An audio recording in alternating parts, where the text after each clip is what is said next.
Ano yan, sir? Yung dried fruits and veggies. Naks naman.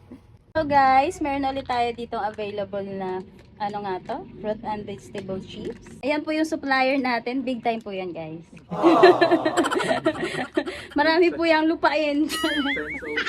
Check mo muna kung ano. Check mo muna kung may damage kasi bebenta natin. Naubos na kasi yung unang ano dinala niya rito.